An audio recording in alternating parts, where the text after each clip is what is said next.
자기 전에 이제 김건희 여사 문제가 터지고 자고 일어나도 또 김건희 여사 뉴스가 계속해서 나오고 있는 상황입니다. 그럼 말씀드린 대로 논란들 하나씩 저희가 짚어보도록 하겠습니다. 먼저 김 여사의 주가 조작 의혹 관련된 내용, 새로운 뉴스들이 계속해서 나오고 있습니다.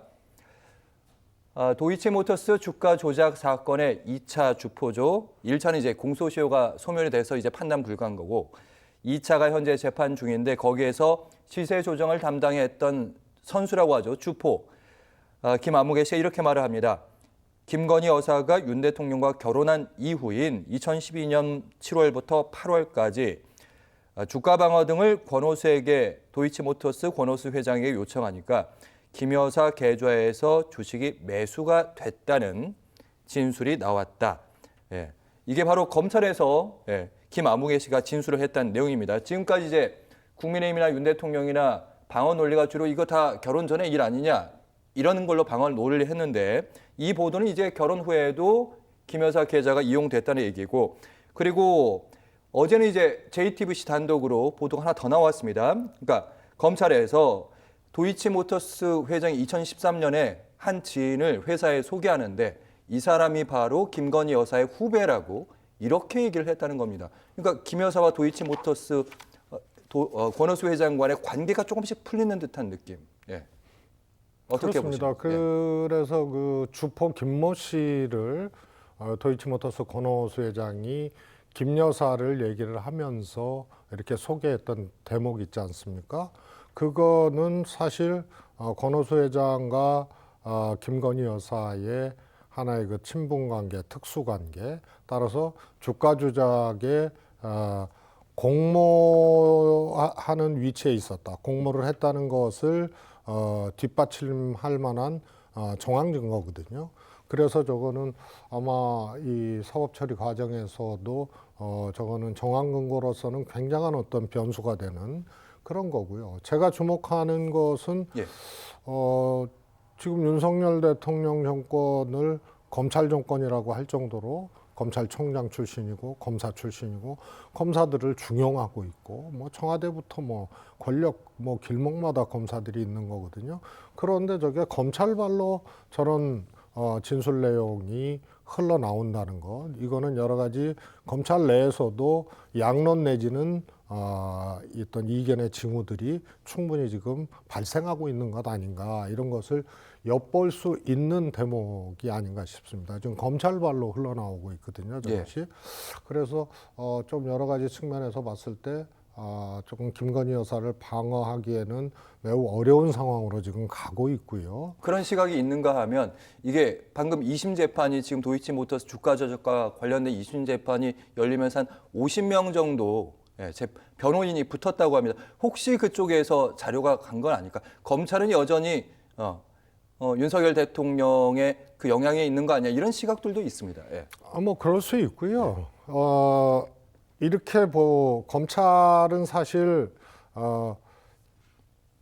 박근혜 대통령 당시에도 민정수석을 통해서 검찰을 통제하고 인사권으로 통제하고 민주당 정부가 들어서면은 검찰 개혁을 하려고 하기 때문에 검찰이 저항하고, 요게 이제 고전적인 풍경이었거든요.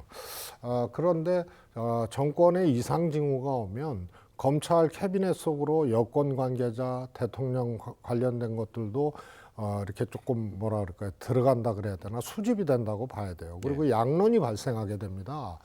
그래서 그것을 권력의 레임덕 내지는 데드덕 현상을 권력기관이 대통령 마음대로 안 되는 경우를 첫 번째 신호로 보거든요. 그래서 검찰에서 이상 징후가 있다는 것은 느껴질 수 있는 대목이고요. 한동훈 대표가 이런 말을 해요. 소위 말해서 김대남 선임 행정관이 서울에서 이명수 기자하고 통화한 거, 그 녹음이 이제 폭로되고 막 그랬지 않습니까? 네. 거기에 보면 한동훈 대표를 그 선임 행정관이 소위 말해서 총선 당시의 여론조사 비용을 유용한 거, 이거에 대해서 기사를 내주면 김건희 여사가 좋아할 것이다, 이런 대목이 있잖아요. 그래서 한동훈 대표가 국민의힘 당무위에 이것을 조사하라고 지금 얘기를 해놓고 있어요. 근데 당사자는 탈당했거든요. 예. 탈당했는 대로 조사해라. 그런데 어저께는 당무 감사로 안 되면, 당의 감사로 안 되면 대한민국 사법 시스템도 있다, 이런 말을 해요. 예.